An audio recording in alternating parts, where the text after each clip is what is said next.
राष्ट्रपति द्रौपदी मुर्मू की आज से 3 दिन की सर्बिया यात्रा। राष्ट्रपति अलेक्जेंडर वुसिक के साथ करेंगी द्विपक्षीय बैठक। प्रधानमंत्री और नेशनल असेंबली के अध्यक्ष से भी होगी मुलाकात। भारतीय समुदाय से करेंगी बातचीत।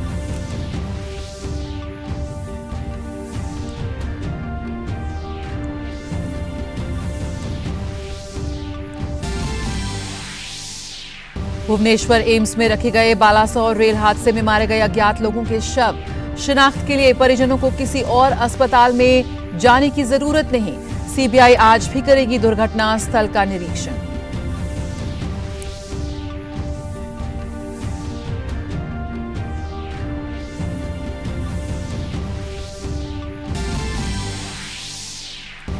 आंदोलन कर रहे पहलवानों को खेल मंत्री अनुराग सिंह ठाकुर ने फिर दिया बातचीत का न्योता। देर रात ट्वीट में कहा, सरकार उनके मुद्दों पर चर्चा करने के लिए तैयार।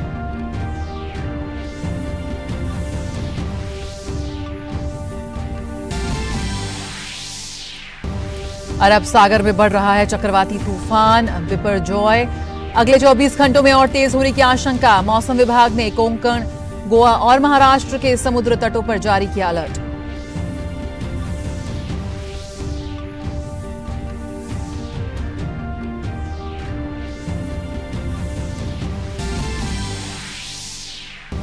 विश्व खाद्य सुरक्षा दिवस आज। स्वास्थ्य मंत्री डॉक्टर मनसुख मांडविया जारी करेंगे राज्यों के लिए खाद्य सुरक्षा सूचकांक।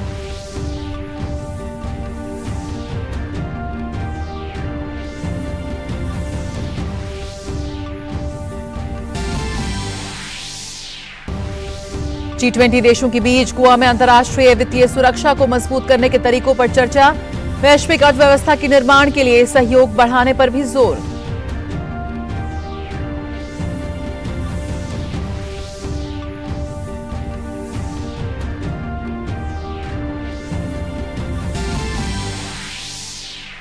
द ओवल में आज से शुरू होगा टेस्ट का बेस्ट बनने का घमासान। लगातार दूसरी बार विश्व टेस्ट चैंपियनशिप के फाइनल में पहुंची टीम इंडिया के सामने ऑस्ट्रेलिया की चुनौती।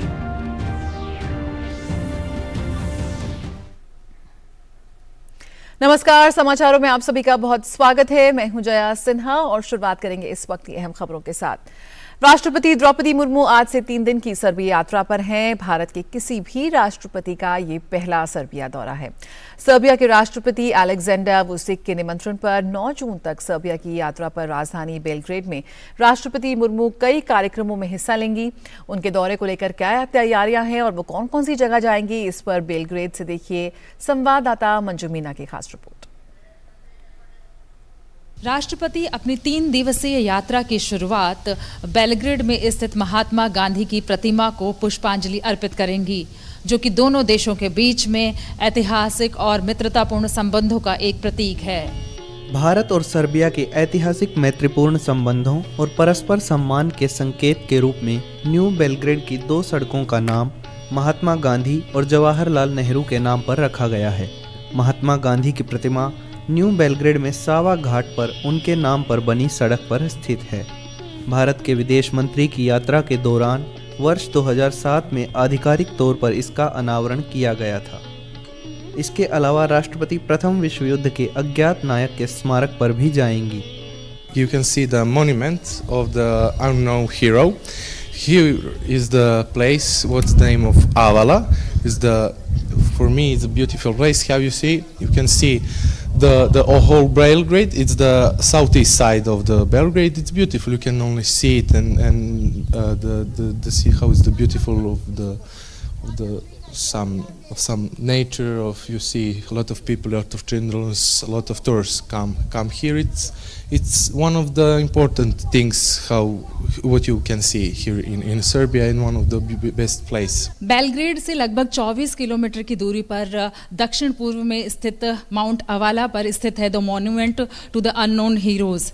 भारत के राष्ट्रपति अपनी यात्रा के दौरान इस स्मारक को भी विजिट करेंगी और इसका निर्माण 1934-1938 के बीच में प्रथम विश्व युद्ध में शहीद हुए सर्बियाई सैनिकों की याद में बनाया गया था और यहाँ से बेलग्रेड का एक बहुत ही खूबसूरत नज़ारा देखने को मिलता है।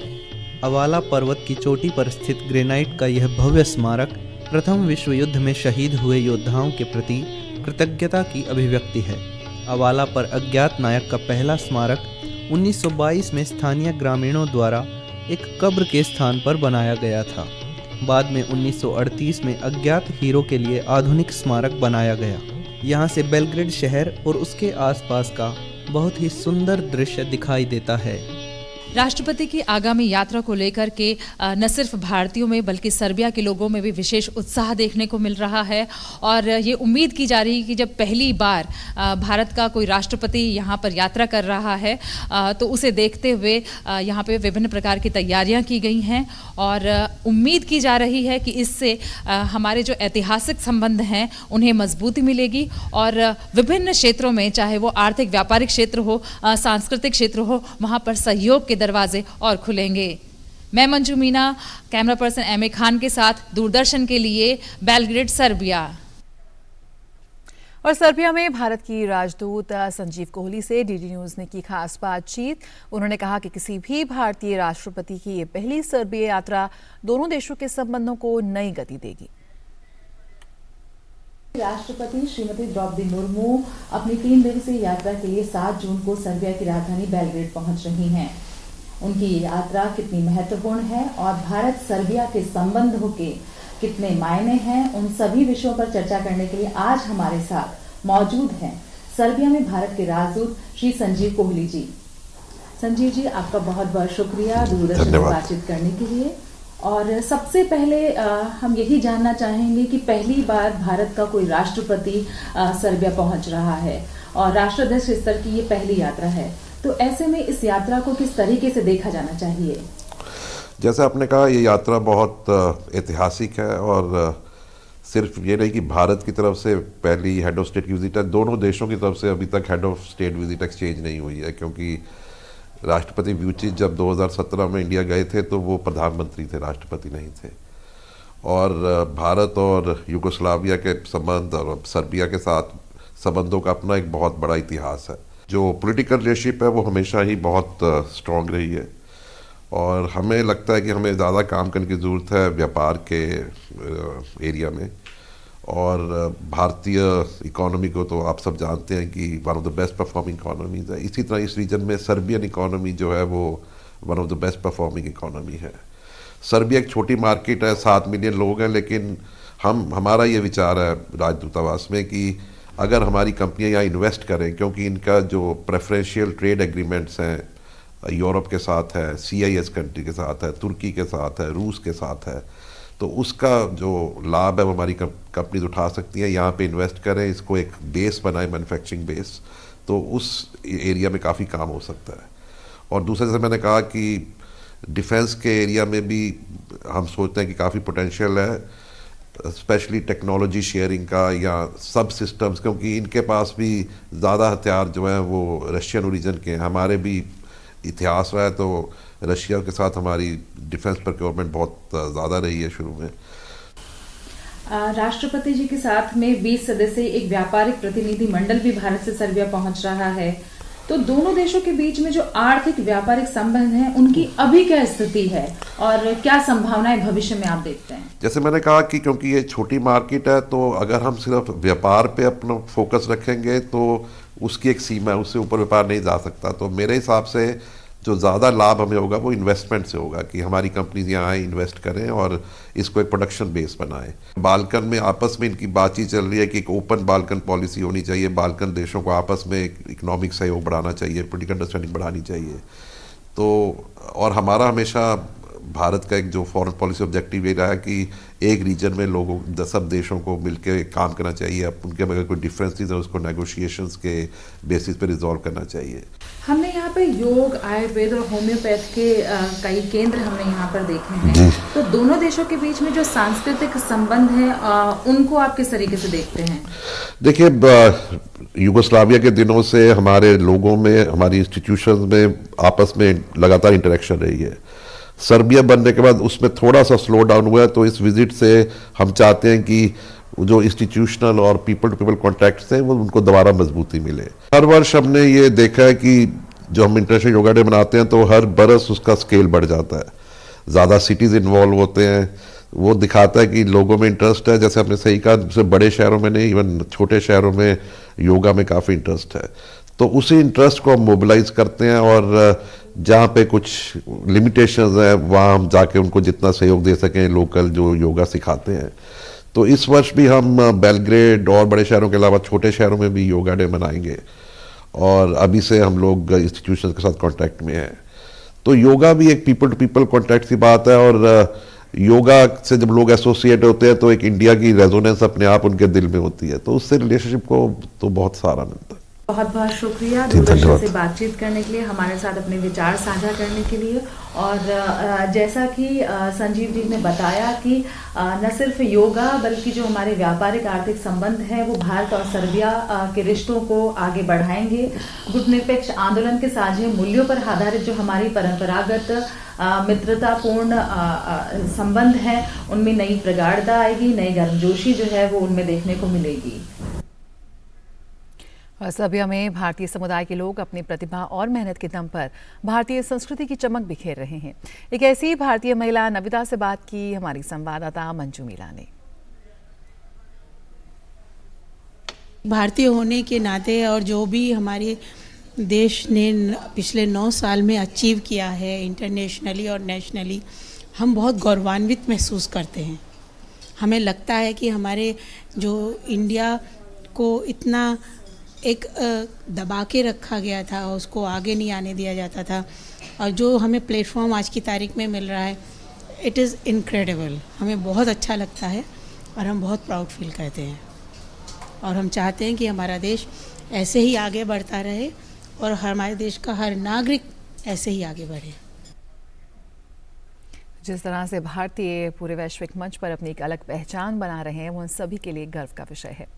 और खबरों में आगे बढ़ते हैं, बात करते हैं 1200 ट्रेन हादसे की जिसकी जांच सीबीआई ने संभाल ली है। आज दोबारा सीबीआई की टीम घटनास्थल पर मुआयना करेगी और इंटरलॉकिंग सिस्टम समेत सिग्नलिंग सिस्टम की जांच करेगी। इससे पहले कल सुबह और देर रात सीबीआई की टीम ने घटनास्थल और रेलवे स्टेशन का निरीक्षण किया था। टीम ने रेलवे की जांच की प्राथमिक रिपोर्ट को भी पढ़ा और उन सभी रेल कर्मचारियों और अधिकारियों के बयान की स्टडी की जो हादसे के समय ड्यूटी पर मौजूद थे। इन सब के बीच बहानागा मार्ग पर यानी जिस जगह दुर्घटना हुई वहां रेल यातायात बहाल हो चुकी है। ट्रेनों का आवागमन जारी है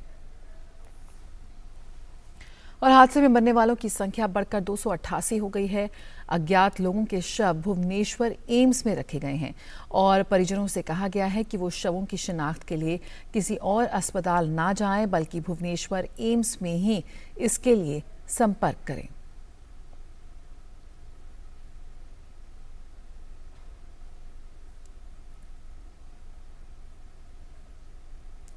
और मध्य प्रदेश में कल 2 रेल हादसे हुए हैं। पहली घटना जबलपुर में मालगाड़ी के 2 डब्बे पटरी से उतरकर नीचे आ गए। हादसा कटनी के रेलवे यार्ड में हुआ। हालांकि इस हादसे में जानमाल का नुकसान नहीं हुआ है। कर्मचारियों ने लगभग 1 घंटे की मशक्कत के बाद पटरी पर लाकर उसे गंतव्य की ओर रवाना किया। दूसरा हादसा भेड़ाघाट के पास भिटोनी में हुआ है। यहां गैस से भरे मालगाड़ी का बैंगन पटरी से उतर गया। दोनों ही घटनाओं में किसी भी तरह की जनहानि नहीं हुई है। राजस्थान के सीकर जिले के फतेहपुर शेखावटी सालासर रोड पर आज सुबह हुए एक भीषण सड़क हादसे में 4 लोगों की मौत हो गई। कार जोधपुर की तरफ से फतेहपुर आ रही थी। इसी दौरान मरटाटू बस स्टैंड के पास सामने से आ रहे ट्रेलर ने किसी वाहन को ओवरटेक किया और ओवरटेक के दौरान ही सामने से आ रही कार को टक्कर मार दी। हादसे के बाद ट्रेलर कार को घसीटते हुए काफी दूर तक ले गया। कार और ट्रेलर की भिड़ंत में 4 लोगों की मौके पर ही मृत्यु हो गई। और दक्षिण पूर्व अरब सागर के ऊपर बना गहरे दबाव का क्षेत्र चक्रवाती तूफान बिपरजॉय में बदल चुका है।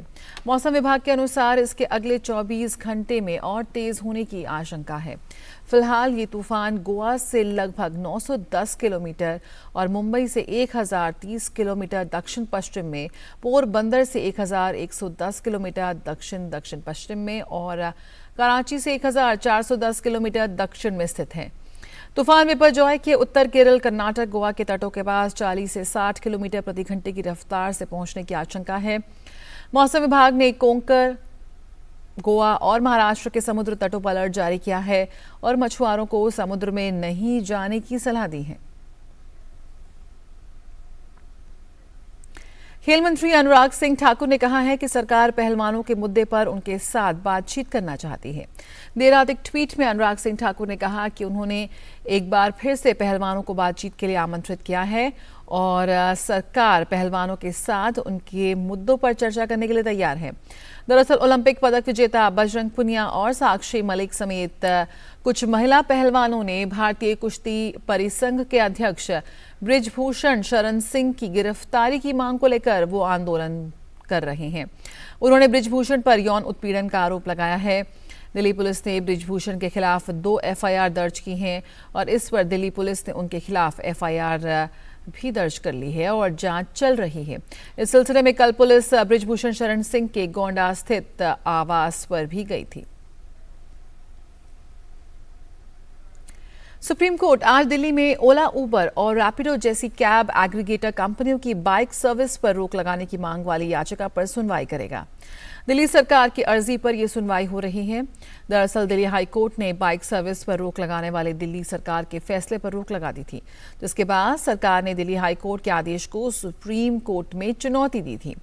दिल्ली परिवहन विभाग ने उबर, ओला और रैपिडो जैसे राइड शेयरिंग प्लेटफॉर्म द्वारा बाइक टैक्सी सेवाओं को चलाना बंद करने का निर्देश जारी किया था।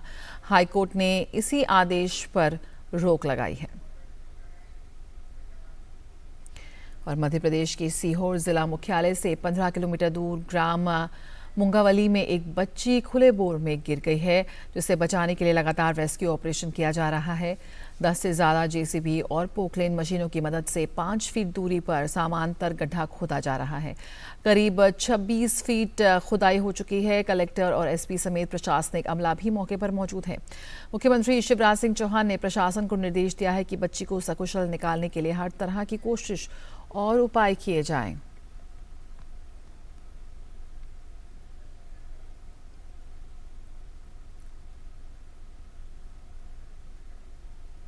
और यूपी सरकार ने घरों में खुले होटलों में अराजकता रोकने के लिए नया कानून बनाते हुए पंजीकरण अनिवार्य कर दिया है।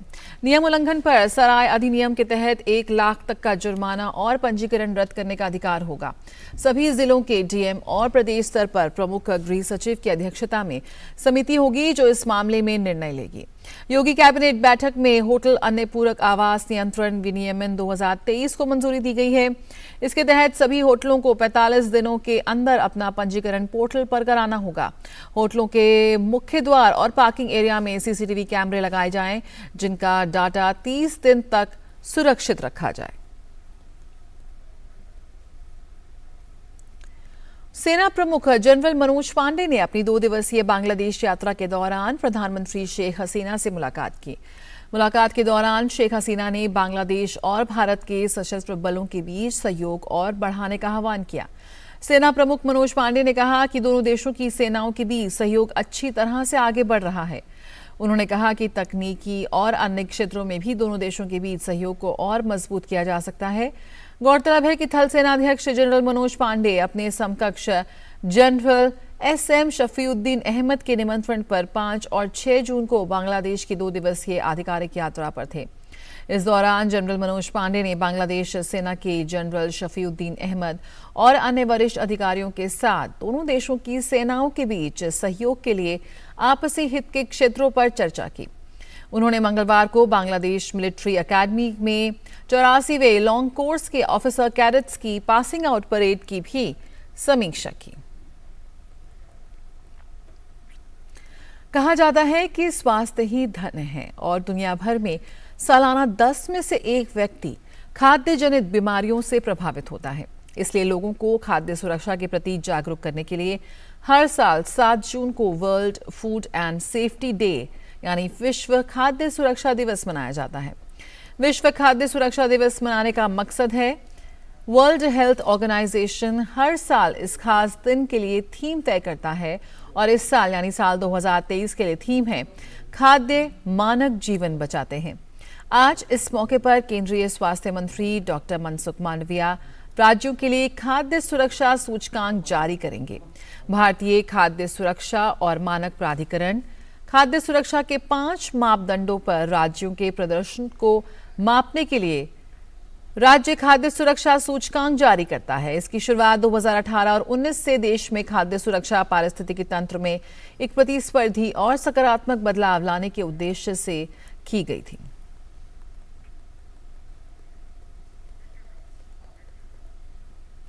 और यहां रुकते हैं एक छोटे से ब्रेक के लिए, जल्द हाजिर होते हैं।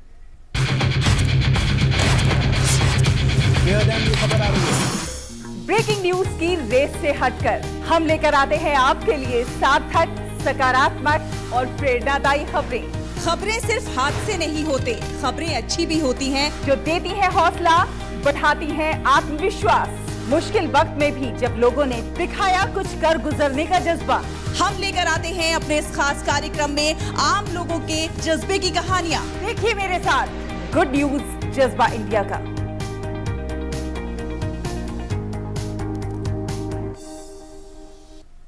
आज से तुम्हारा सफर और स्वाधीनता की लड़ाई का सबक शुरू होता है गाइडिंग लू। You're seriously telling me that the British government cannot handle a young man and a teenage girl? वो गोरे लोग समो को पकड़ के ले गए। जाडूनंग को फांसी दे दी। तुम जाडूनंग को मारा तो गाइडेन लू पैदा हुई, गाइडेन लू को पकड़ा तो कोई और पैदा होगा। हेरा का लोग हार नहीं मानेगा।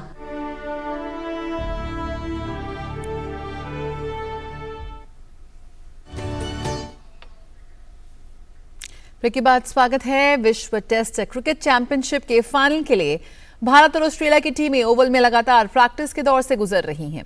इस मैच से पहले भारतीय कप्तान रोहित शर्मा ने कहा है कि जो टीम प्रेशर को बेहतर तरीके से हैंडल करेगी उसका वर्चस्व ओवल में नजर आ सकता है। WTC की लड़ाई अब फाइनल पर आई। एक तरफ टेस्ट की नंबर 1 टीम भारत तो दूसरी तरफ नंबर 2 टीम ऑस्ट्रेलिया। दोनों टीमों के बीच खिताबी लड़ाई के केंद्र के रूप में होगा द ओवल का मैदान, जहां भारत और ऑस्ट्रेलिया दोनों ही जूझती नजर आई हैं। पहले टीम इंडिया की बात करें तो टीम का विश्व टेस्ट चैंपियनशिप का सफर बेहद रोमांचक रहा है, जहां केवल कप्तान ही नहीं बदले बल्कि हालात भी बदलते रहे। बहरहाल अब टीम जिस कॉम्बिनेशन के साथ है उसी के साथ खिताबी लड़ाई को फतह करना चाहेगी। टीम के पास रोहित शर्मा जैसा बेहतरीन कप्तान है। हालांकि मौजूदा समय में वे टेस्ट में रन बनाने के लिए जूझ रहे हैं। शुभमन गिल भरोसेमंद दिखते हैं, लेकिन टेस्ट में इंग्लिश सरजमी पर उन्हें अभी खुद को साबित करना बाकी है। चेतेश्वर पुजारा ने काउंटी में रन बरसाए हैं। ऐसे में ओवल में वे बड़ी उम्मीद के तौर पर सामने होंगे, जबकि विराट कोहली खुद को कंडीशंस के हिसाब से ढाल लेते हैं, जो विरोधियों के लिए बड़ी समस्या पैदा कर सकते हैं। ओवल्स की कंडीशंस को देखते हुए वैसे भी टीम इंडिया 3 पेसर्स और 2 स्पिनर्स के साथ मैदान पर उतर सकती है। दरअसल ओवल की पिच बल्लेबाजी और गेंदबाजी दोनों के मुफीद रह सकती है। We know what is at stake and we need to focus on that, and that is what the team is going to do. Whoever uses the conditions really well probably will win the game. As simple as that. And also handling the pressure during the course of this 5 days, because there will be times where the teams will be under pressure in this 5 days. So you just got to adapt and handle that pressure really well to come out on top. उधर Australia की बात करें तो PAT Cummins की कप्तानी में team इतिहास रचने के लिए बेताब है। इस टीम के पास स्टीवन स्मिथ जैसा बेहतरीन बल्लेबाज है, तो वहीं कैमरन ग्रीन के रूप में शानदार ऑलराउंडर भी। वहीं उस्मान ख्वाजा और मार्नस लबुशानी टीम की ताकत में इजाफा करते हैं। गेंदबाजी में मिशेल स्टार्क और खुद कप्तान पैट कमिंस हैं। कीर्तिमानों की बात करें तो भारत और ऑस्ट्रेलिया के बीच अब तक कुल 106 टेस्ट मैच खेले गए हैं, जिसमें ऑस्ट्रेलिया ने 44 और 32 में भारत ने बाजी मारी है। वहीं 29 मैच ड्रॉ पर खत्म हुए हैं और 1 टाई रहा है। द ओवल के मैदान पर इन दोनों ही टीमों के रिकॉर्ड को देखें तो भारत ने इस मैदान पर 14 टेस्ट मैच खेले हैं, जिसमें से टीम को केवल 2 में जीत हासिल हुई है। वहीं 5 में उसे हार झेलनी पड़ी है और 7 मुकाबले ड्रॉ रहे। जबकि ऑस्ट्रेलिया ने इस मैदान पर 38 टेस्ट मैच खेले हैं, जहां 7 में उसे जीत मिली है और 17 में हार। वहीं 14 मैच ड्रॉ रहे हैं। कुल मिलाकर दोनों ही टीमों का इस मैदान पर रिकॉर्ड कोई खास नहीं रहा है, लेकिन ये फाइनल की लड़ाई है और दोनों ही ओर की कोशिश इस बात की है कि एक बेहतरीन प्लेइंग 11 का चुनाव कर पहली बार विश्व टेस्ट चैंपियनशिप का सरताज बना जाए।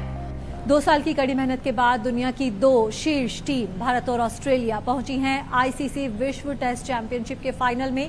केनिंगटन ओवल के इस मैदान पर फैसला होगा कि भारत और ऑस्ट्रेलिया दोनों में से कौन सी टीम पहली बार इस प्रतिष्ठित खिताब को जीतने में कामयाब रहती है। कहा जा रहा है कि जो भी टीम टॉस जीतेगी पहले बल्लेबाजी का फैसला करेगी। तो देखना होगा कौन सी टीम टॉस जीतती है, क्या फैसला करती है और दबाव को दोनों में से कौन सी टीम बेहतर तरीके से हैंडल करती है और खुद को टेस्ट में बेस्ट साबित करती है। कैमरा पर्सन सुमित नौडियाल के साथ सुचित्रा, केनिंगटन ओवल, लंदन। तो भारत बनाम ऑस्ट्रेलिया और सभी की निगाहें हैं कि कौन होगा टेस्ट में बेस्ट। खबरों का सिलसिला जारी रहेगा, लेकिन फिलहाल इस बुलेटिन में इतना ही। नमस्कार।